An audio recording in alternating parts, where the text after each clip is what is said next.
So welcome everyone to the Maiau series on bullet journaling by our librarian, professional librarian, Ellen Peterson. Ellen has spent her career working with countless organizational systems online and off.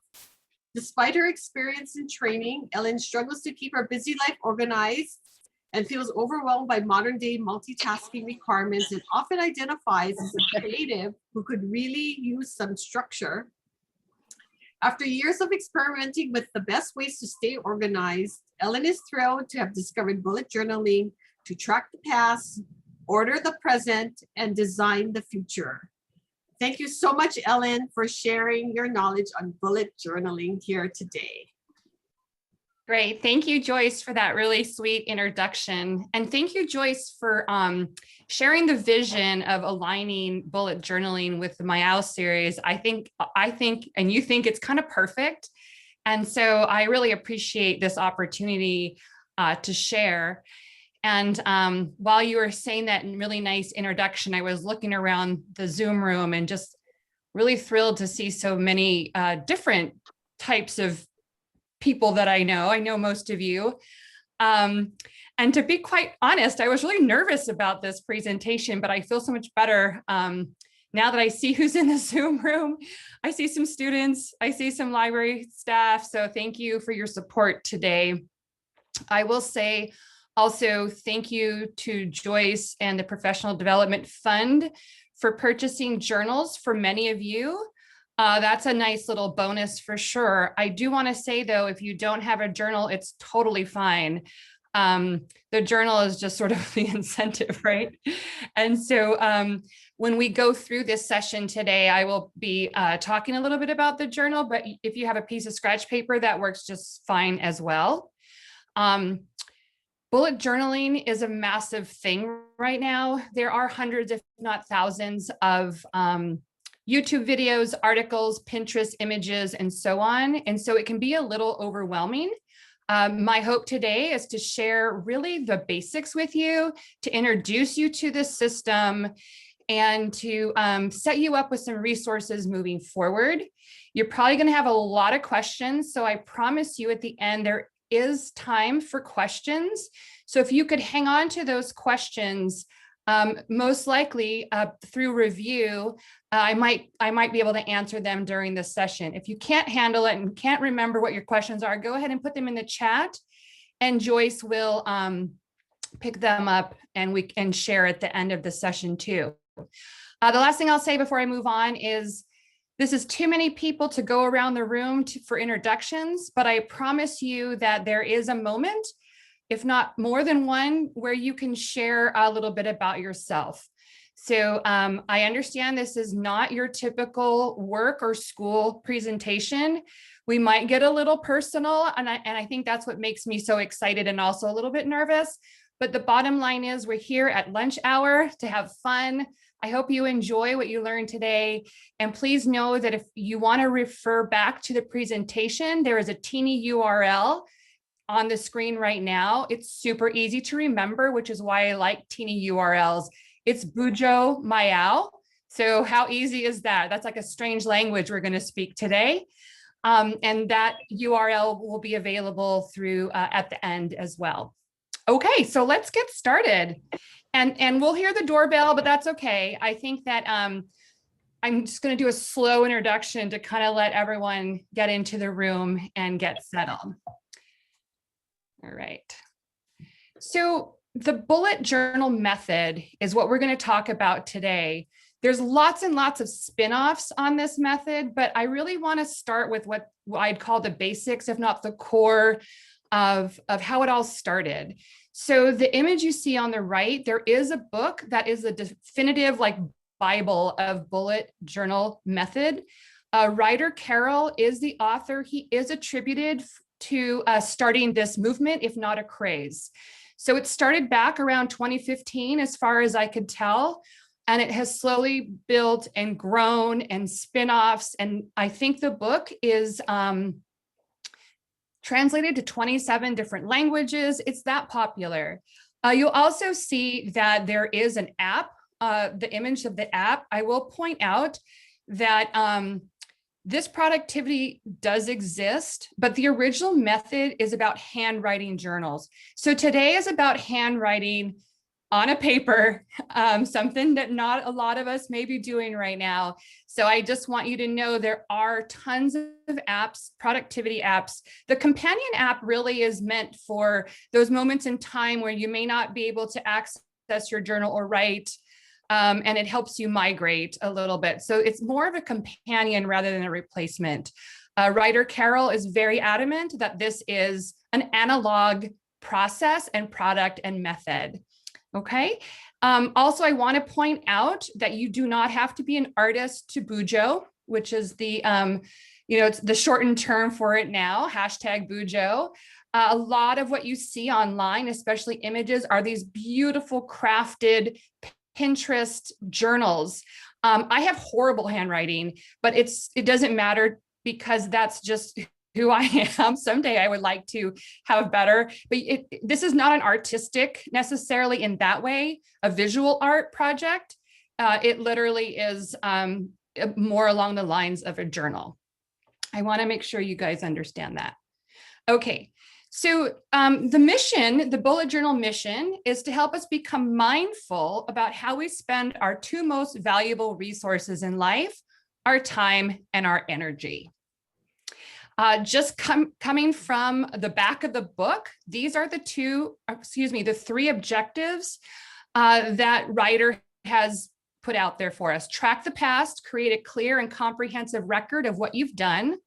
Order the present, find daily calm by tackling your to-do list in a more mindful, systematic, and productive way, and design the future. Transform your vague curiosities into goals with manageable action steps that lead to big change. So that sounds like a lot. And you know what? It kind of is a lot, but that's okay. We're going to really talk mostly about ordering the present today. But I am going to ask you guys, oops, hang on one second. What you would like to get out of this presentation. So I have a Slido, and I don't know if you guys are familiar with Slido or not, but if you can take a moment to answer these questions, it will really help us all share a little bit about ourselves and also help guide this presentation. So how Slido works, you could either take out your mobile phone and scan the QR code. There's just 3 questions, or you can open up a new window and go to slido.com and put in the code, which is the J193 with the hashtag in front of it. These are, like I said, 3 questions. The first one asks why you're here today and what describes you best. So these are just some fun questions. You can answer more than one. And you can start seeing as people start to log in. And Joyce, may I ask you how many people are in the room so I can track my Slido responses? Do you have a sense? Yes, presently there's 27. Okay, thank you. If this seems like too much to do at your lunch hour and you just want to sit back and relax and not click anything, you can also share in the chat, or you can pretty much watch as things progress. So we can see right away that most of us fall in the top 2 categories. Absolutely, right? So overwhelmed multitasker. Yeah, right, for sure. And I am a curious monkey myself. So I love that there's more monkeys in this room. Great, that's a really good response. Thanks, you guys. Yeah, frustrated list maker, absolutely. Keep learning. Oh, good. So we have some practitioner, at least 1 or 2 already in the room. All right. So of the 3 objectives that I read off to you earlier, which one interests you the most? If you had to pick one. And I think you just, progress to the next screen.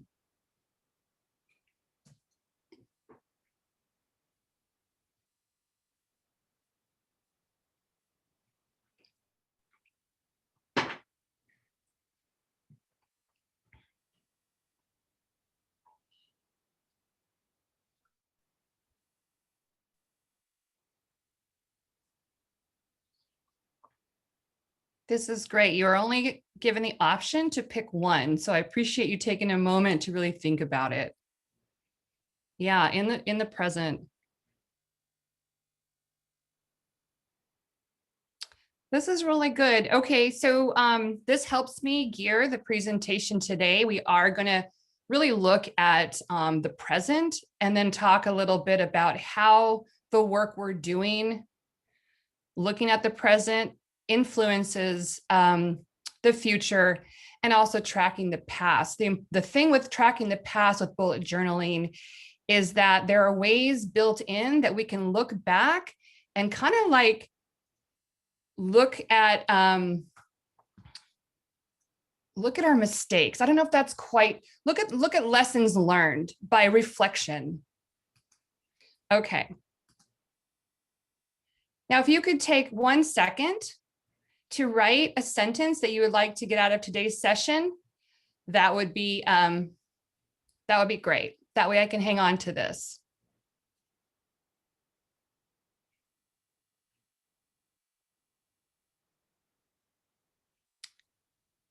And you can type it again into the chat if you would like to share your ideas, but not in Slido.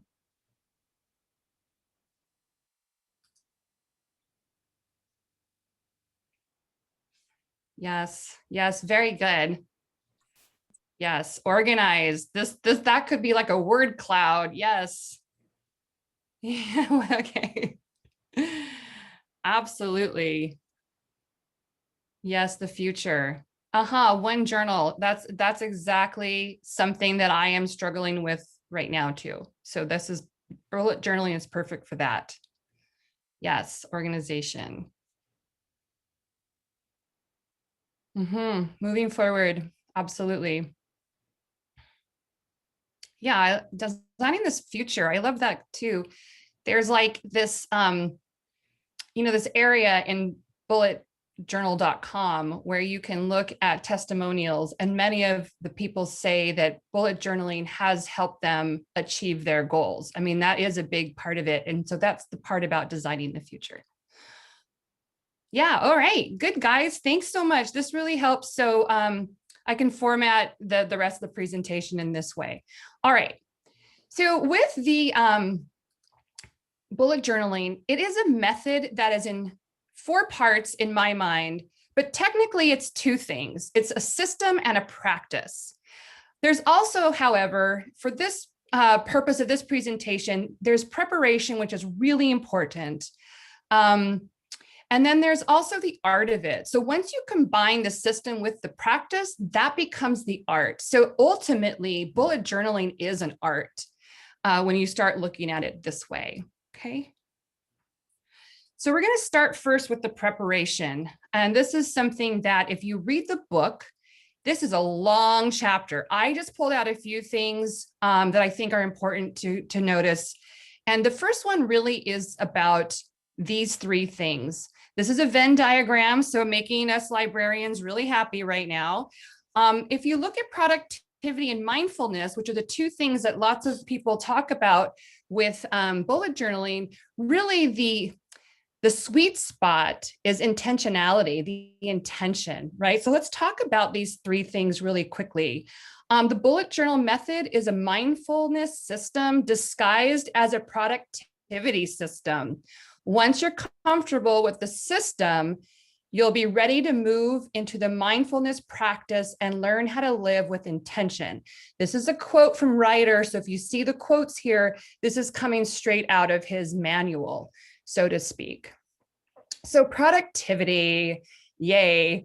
I was pulling up some data, and the Bureau of Labor Statistics has published that every year between 1950 and 2000, Americans increased their productivity about 1 to 4%.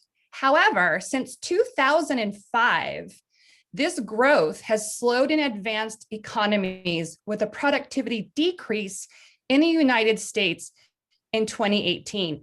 So as we are going forward in time, we are becoming a society that is less productive. You've all heard about these countries and systems where they work maybe 4 days a week and they're really productive, but that is not us.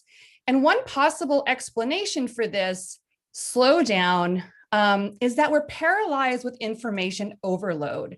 So as a librarian, I feel like one of my main primary responsibilities is helping students really navigate and combat this information overload. There's a really great book called The Organized Mind, and Daniel Levitin writes, this is a quote from his book: "Information overload is worse for our focus than exhaustion or smoking marijuana." Okay, information overload is worse than exhaustion or smoking marijuana. So that's pretty much where we're at right now. It's the amount of information we're trying to deal with, especially now, because it's all digital, coming at us quickly, the big quickening as we work through this new world that we're in. So the promise of the bullet journal is that it's an analog solution that provides offline space to process, to think, and to focus. So Ryder says, when you open your notebook, you automatically unplug. It momentarily pauses the influx of information so your mind can catch up. This becomes less of a blur, and you can finally examine your life with greater clarity. So this is talking about the real importance of going offline, and the notebook, the journal, bullet journaling will help you do that. Mindfulness, the M word. This is probably as woo-woo as we're gonna get. This presentation is not about how to meditate or anything like that. But usually when we're talking about mindfulness, we're typically talking about a heightened state of the present. So productivity is all good and well, but it isn't designed to help. The bullet journal is not designed to help you spin faster on the hamster wheel. So for those of you who wrote in the Slido to get more done, that's not exactly what this is about. It's about being mindful and doing the things that matter, right? Working smarter, not harder. So that's the mindfulness part of bullet journaling. And then the sweet spot is intentionality.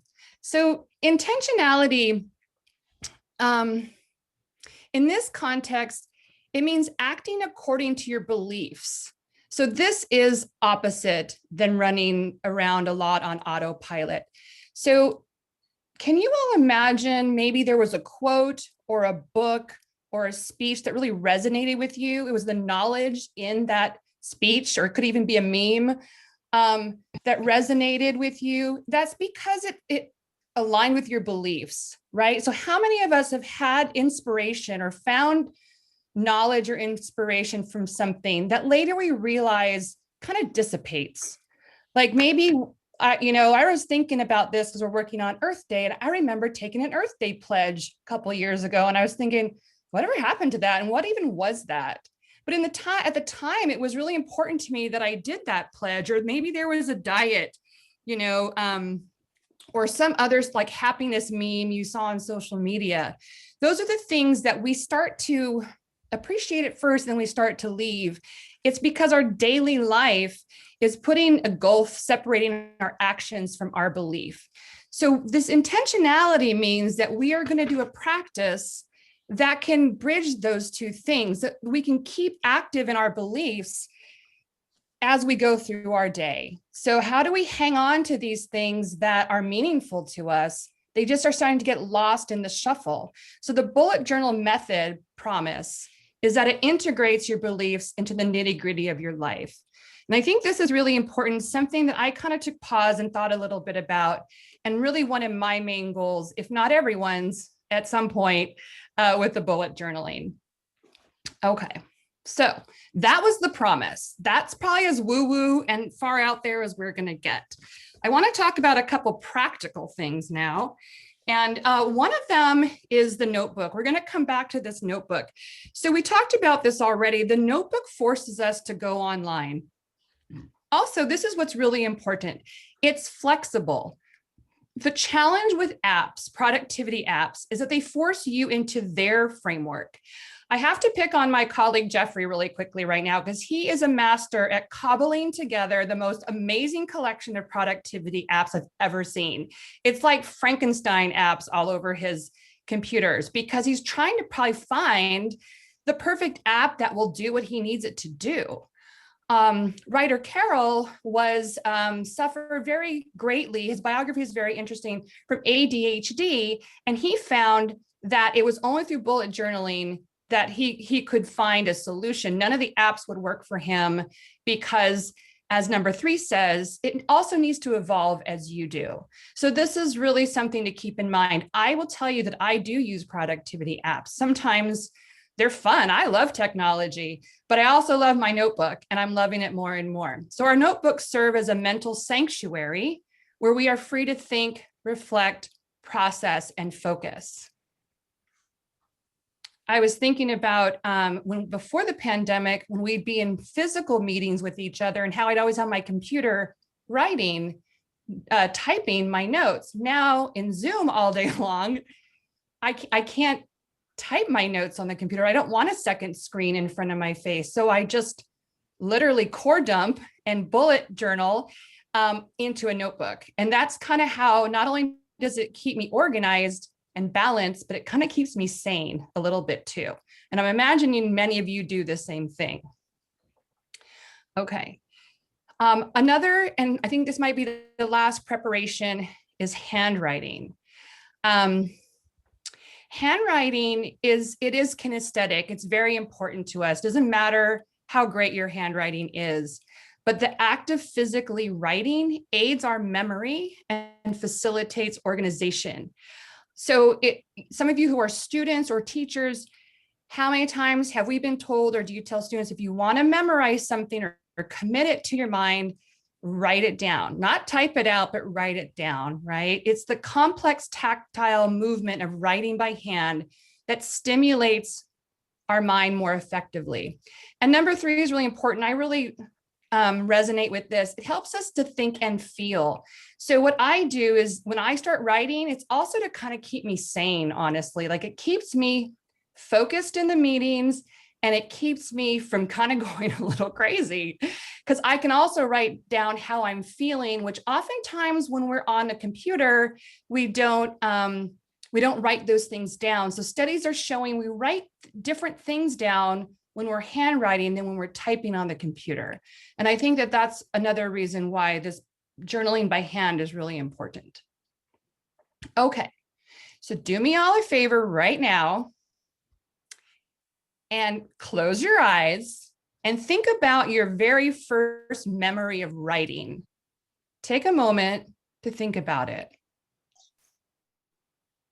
And if you like, go into the chat and just type out a quick thing about your first memory. And hopefully we can save the chat, Joyce, because I'd really like to look at this a little bit more. So maybe it was writing in school, or did you write in a journal? What kind of a journal? So if you want to share, you don't have to share. This is just the preparation for journaling that that's really kind of popular, not popular, kind of a good one to get us really focused on writing, handwriting. Yes. Kumu, Hoku, learning cursive. I tell you, there is some beautiful cursive with the kids who grew up, especially in Hawaii. I'm very impressed. I have a student in the room right now, Alyssa, who has the most incredible handwriting. And I always cross my fingers she's around when we need a sign written. Lehu, I love that. Yes, pretending. Elementary school, right? Early. Yes, short stories. Oh, very cool. And what about an early memory of a favorite writing tool? This is really important in journaling, as we kind of think back and remember what we loved, or maybe what we hated. Did it have a smell? How was it in our hands? Yes, colored pens. Yes. That yellow pencil and the sound of the pencil sharpener going around and round in the classroom. Yeah. Ooh, Luana, a journal with a lock. Oh, yeah, sumo pencil. Sumo pencils are still in, Jocelyn. I see them for sale all the time. Cool. Mr. Sketch. Yes, Misty. Great flavored. Yeah. So remember those memories. Yes, exactly. And the last one is, how about today? Because we have these strong memories, many of us are kind of, I'll use the word obsessed with certain writing tools and things that we have to have. The brush for writing Chinese characters. Wow, that must have been so messy. Yes, I have colored pens. That's part of, colors do play a role in Bujo, so that's really good. Yes, pens. Oh man, there's this new thing in Bujo. It's called Midnight Bujo, where they use black paper and colored fluorescent gel pens, and just the papers are beautiful. Yeah, I'm obsessed with a certain pen too. I like a really thin, maybe the tool from Office Max, like not ink, but ballpoint. And literally, if I cannot find one, it is not a good day. And I work with a lot of people in the library. I don't know if this is a thing. Like, we are super obsessed with what we're writing with. Yes, the Pilot G2s. Yes. All right. Thanks, you guys. All right. So moving on, I just wanted to get you in sort of the mindset of journaling, of writing, the things we love, the things we remember. All right, so the system.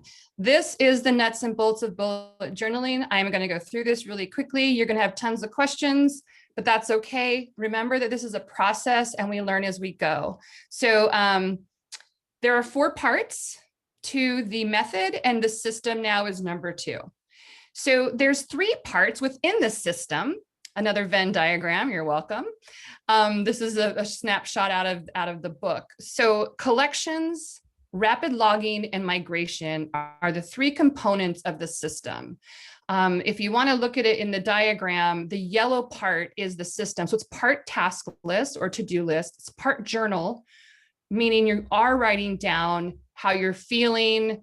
Sometimes I write down if someone's making me mad in a meeting, I'll just sort of write it down and then I'll cross it out later. And planner, so planning your future. These are the 3 things that the system works with. And we're going to look first at collections. Okay. So collections are the modular building blocks of Bujo used to store related content. So you can mix and match, customize, or even create collections to best suit your needs. So I'm going to use the word modules. I think that's something that you guys all can kind of understand when I say these are modules. So the different modules or the components of your actual physical journal are the index, the daily log, which is what we're going to look mostly at today, your monthly log, your future log, and custom logs. So within your journal, these are usually the components. If there's something different in there, it's considered a custom log. Okay. So for those of you who have the notebook that came with this class, thank you, Joyce. If you have it handy, and if you don't, it's okay. What this notebook is, this is the blue notebook. It's very nice. It's called Clever Fox. It's European, which I noticed from a few things, a little different than what the formal bullet journal looks like. They were just too expensive for us. So we got this fun one from Europe, but they have an index. They call it content at the very beginning.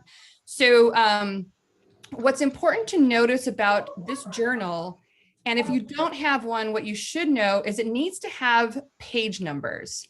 The page numbers are important because it can get real messy, but you have an index that tells you where things are. So one of the first things to do to set up your journal is to put page numbers on the pages. And then as you create your collections, you give them page numbers in your index. So if you look to the image on your right, what this person has done is logged their collections and giving each collection a page range.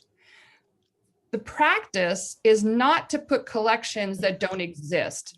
So if someone started a future log on page 1, then as soon as you start a collection, you go to your index and you write future log 1 to 4. The next thing you notice on this index page is that there's a date. So these are all what you'd call topics. So you're logging topics or titles of your collections in your index. So January is a month, and that is the title of a collection called January. The person also has a blue company logo collection, probably something the person's working on as a project. So that's actually a collection, and so on. And this is still confusing, I understand, but it'll make a little more sense as we move forward. So basically, all bullet journals should have an index. This is going to save you tons of time. Okay, so the daily log is really the catch-all for rapid logging. We're going to talk about rapid logging, but it is literally like your core dump. You're sitting there thinking about your day. It's what you write down to declutter your mind. So I think probably a lot of you already do this. It is your to-do, it's like your daily to-do list, or it's your, well, I do call it a core dump as you're in a meeting or something like that. It's your daily log. So you can see on the right that it says 5/11 Wednesday. I think what's better than this is to make sure that each day has its own page. This is a best practice that I'll point out that the image, sorry, doesn't cover. These images do come from bulletjournal.com. So this is the core system, the original system that we're using today. So each page can have, or if you are a daily logger, each page would be a different day. Now, one of the benefits of bullet journaling is that you migrate, and we'll talk about that a little bit more, things out of your daily log into a monthly log. So this is what a monthly log looks like. And once you create one, you would just go back to your index and say that February starts on page 9 for your monthly log. And this provides an overview of time and tasks for the current month. It's also your monthly mental inventory. So if you look on the right, you see a half a page. These bullet lists came out of a daily log. So there's a monthly log. And if there's a monthly log, then there's a future log, and you can see there's way fewer things here. This is like literally the planner where you're saying, I need to pick up Dell from the airport on April 11th. So this is your planner part. It's the future log. Again, I'm just introducing the collections to you, not necessarily setting you up for complete success right now, but I want you to see what they look like. And the last collection is your custom log. Sorry, I'm not sure what that was. Okay, so the custom log is one of the benefits of bullet journaling is eventually you get it and you start doing things like, I want a water tracker, and that's really popular right now. I have a journal that has an automatic water tracker in it, or I want to track my moods, or I want to do different things. So figuring out what you need your bullet journal to be is an important part of the process. A process that begins with regularly examining how you're spending your time and energy. And we form this habit through migration. So usually custom logs happen later in your experience with bullet journaling. Usually as we first start, we just have the daily logs, the monthly log, and the future log. That's what's recommended for maybe the first couple of months. So these are kind of looked at in months. So those are the 4 collections. Let me see if I have a Yeah. So here's the summary: the index, the daily log, the monthly log, the future log, and the custom log. And that's pretty much it. If there's anything weird or different, it becomes a custom log. So those are the modules that you find and you create inside your notebook. All right. Now, oops, hang on a second. Okay. Probably what you see the most and what takes the most practice is what's called rapid logging. And that's why I underline this. Rapid logging is like shorthand, is the shorthand to bullet journaling. And it's paired with symbols. So first objective is to write really short text. So I was in an Earth Day meeting and I was looking at my notebook and I wrote, make sure I talk to Lisa about the tree that's in front of Pilina, but I don't need to write that. All I need to write is Lisa tree Pilina, or something like that. And so that's one thing that we can start doing. So the traditional way would write long sentences and put a little checkbox and then you check them off. So rapid logging is about 60% less context. And then we're going to look at the symbols. Okay, so bullets. Now remember, bullets aren't just round things. They can be all kinds of different things, right? But we think of them as round things. So if rapid logging is the language Bujo is written in, bullets are the syntax. So this is the short form, and they're paired with symbols. Tasks, events, or notes, that's it. You can create other things, but I think there are better ways to specify out or take this into different levels. That's it. Tasks, notes, events. So if you have your notebook out, or grab a piece of paper or just sit back and relax, what would be really helpful is to write down these symbols. There's not that many. So if you have the notebook, there is a place for symbols. And we'll start with the tasks. So tasks are represented by a simple dot, and they can be in one of 5 states. So as you are rapid journaling, you're writing your tasks all just with a dot. Task, task, task, task. Part of bullet journaling is going back and working with your logs. So in order to mark a task complete, you would put an X through the dot. Do you see how the X is like actually over the dot? So as you're rapid journaling, you're not creating X's or arrows, they're just dots, and then you're editing those bullet points. We haven't talked about migration, but there are symbols for when you migrate. So if the arrow goes to the right, you've migrated it into a collection, and that would be either a monthly collection or a custom collection, because if the arrow goes to the left, the task is scheduled into the future log. Sometimes this is where I tend to deviate slightly, but this is, again, it's your own journal. You can do what you want. This is just what's recommended. And part of the reflection, which comes later, is really looking at what things are relevant and what you can cross out.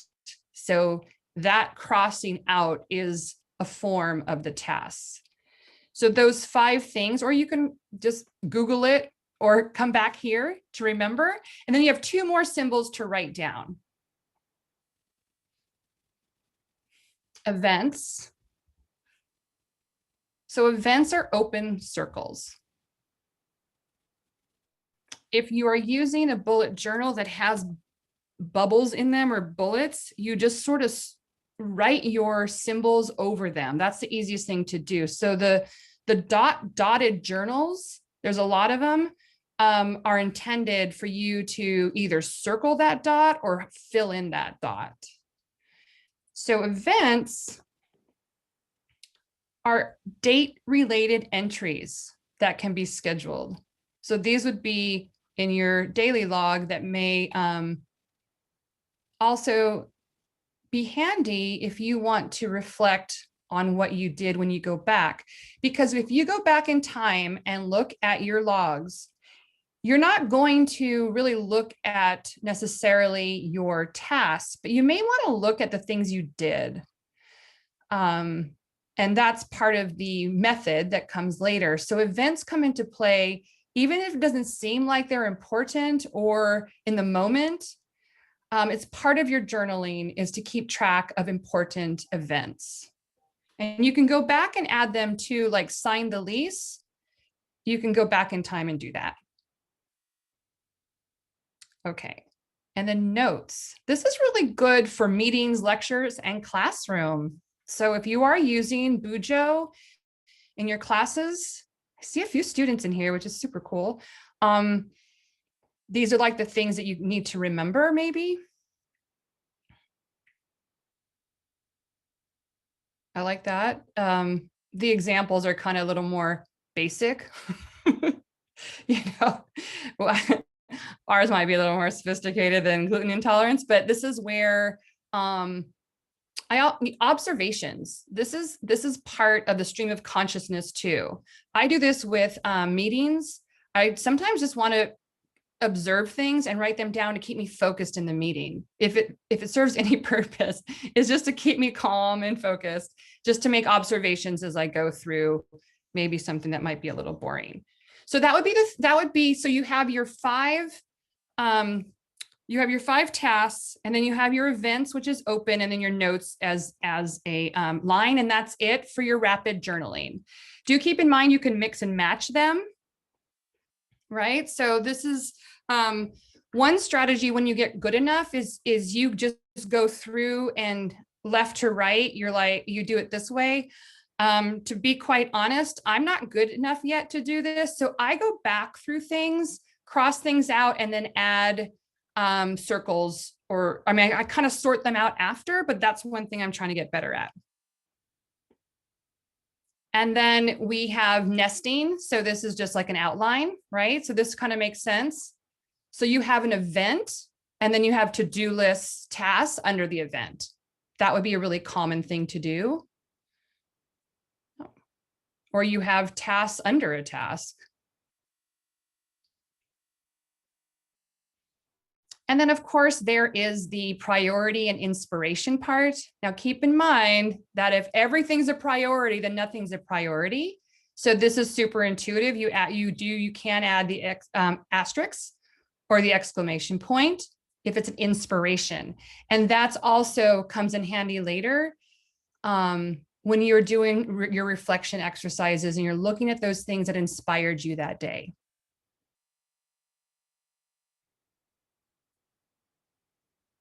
So this is what a typical page may look like. This is the daily log with rapid journaling in it. And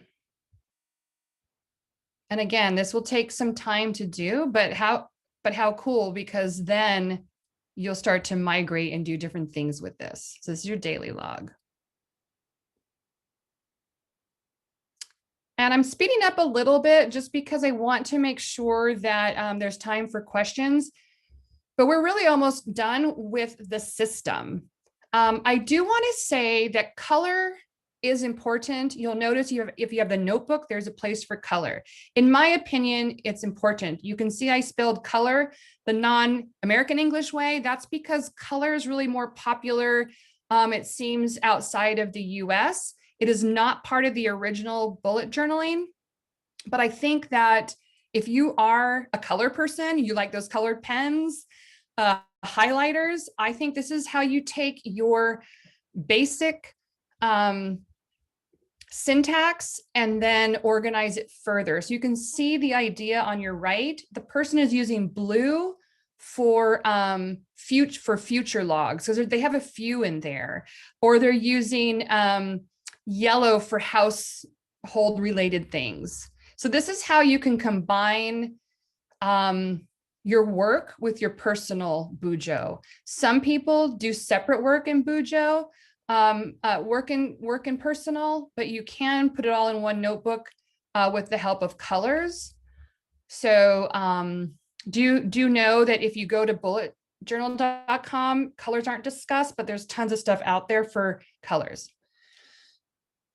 Migration is, or could be, a whole session on itself. Basically, it is the cornerstone of bullet journaling. I've added a link to a blog post that's really good. And this is how we are planning our future specifically. This is how we are moving things up in priorities and into like a monthly or a yearly log. This is how we are looking at a hierarchy of what's important. It's the migration. It's how we filter out meaningless content from our notebook.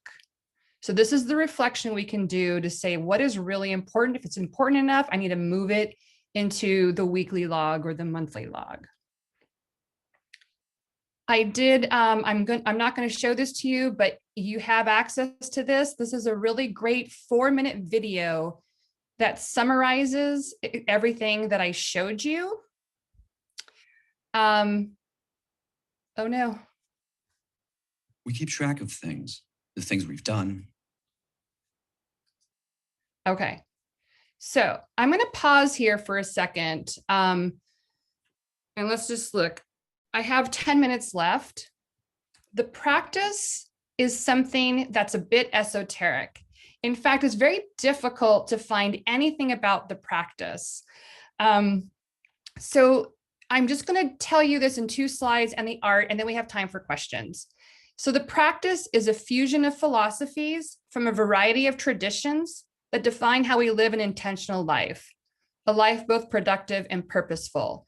So, for example, the key concepts out of the book might be something like failure is guaranteed if you never begin, or look inward to reveal a way forward. So each of these key concepts have accompanied practices in the book.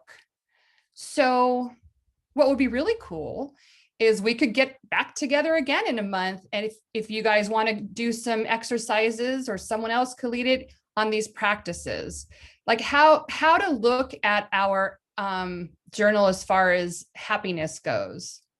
If happiness is the byproduct of meaning, how do we figure out what's meaningful? Can we use what we just have logged in our bullet journaling to see what's meaningful?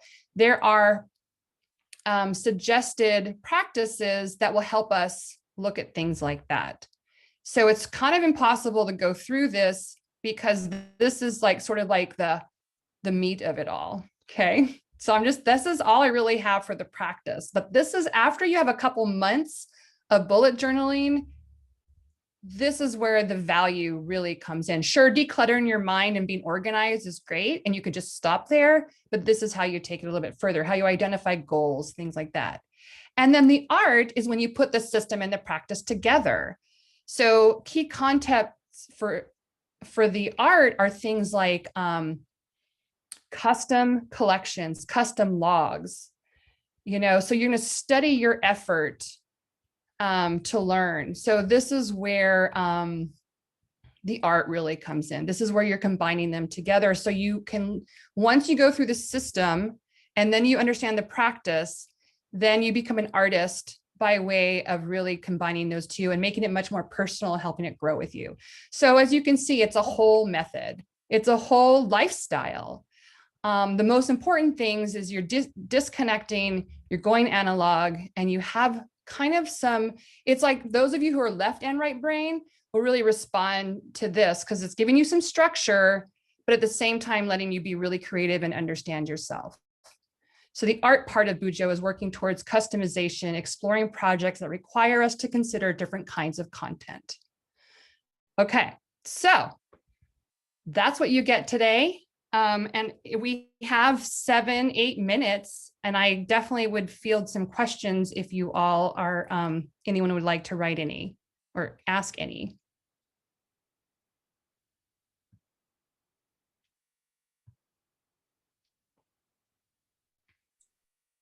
So Ellen, I just was wondering about your bullet journaling journal. I hear that you have one.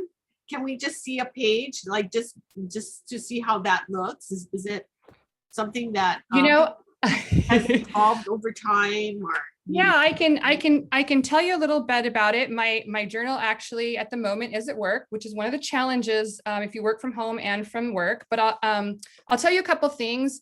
I'm really obsessed with these. They're like, you can't really see, they're composition notebooks, and they're just thin, and they're called dot grid.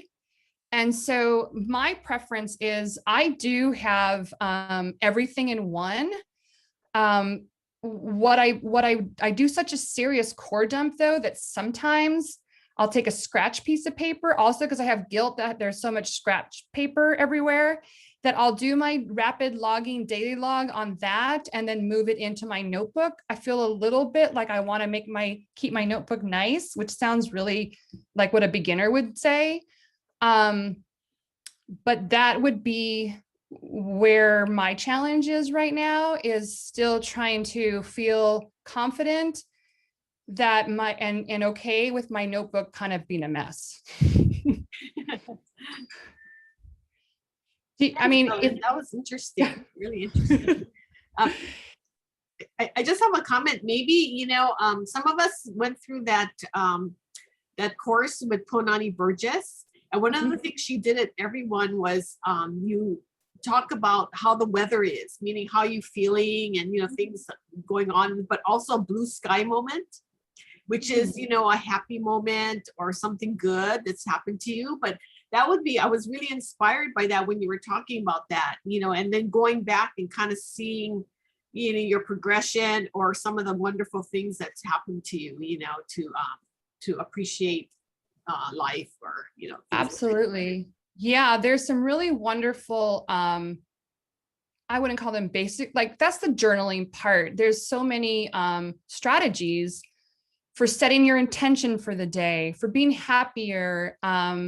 So that's where the practice can get really personal too. And I will say that the audio book and the ebook is available through the public library from Overdrive. I'd recommend being able to see it because there's a lot of like diagrams and things in it, but it is possible to keep learning. I would say that even going, bulletjournal.com has a really great website that has some really good videos. I included one here, and it really helps when you start looking at like what I was not able to show you today, other people's. But the basics that I show you today is like, definitely start there. Like, don't try and get too fancy. That could be a mistake too, unless you just want one thing. Like if you look at the image on the right, on my mind, right? So those are just an idea of, you could just have one thing that you do every day, or you could just take the bullet journal and do the workout routine or something. But I think that the suggestion is to start with the rapid journaling and a daily log and try to learn the shorthand, and then start figuring out how to move them into collections and your collections. Yeah. Anyone else have any comments, or is this, it would be really cool to build community around it, where people could share and keep us motivated. One of the hard things is just, it's something new. This is a busy time for everyone. So it's a perfect summer project, in my opinion. If you're not as busy in the summer, start like, maybe May or June 1st, because it's good to start on the first day of a month. That's something you could do. And if anyone would like to meet up again, in a couple months or so, and just see where we're at and just kind of look at our struggles or our challenges or share strategies, I think that would be really cool. So maybe, watch for an email from me. If you're interested, we could hang out in Bujo.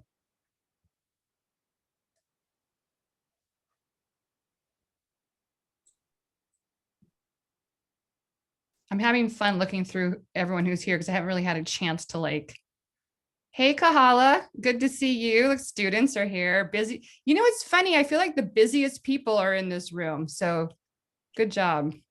So one of the things on the chat, Kahala is saying is logging emotion is pretty awesome in the journal when using symbols to mark emotion during another bullet point. That's a great idea.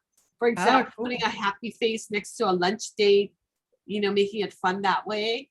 And then Cool.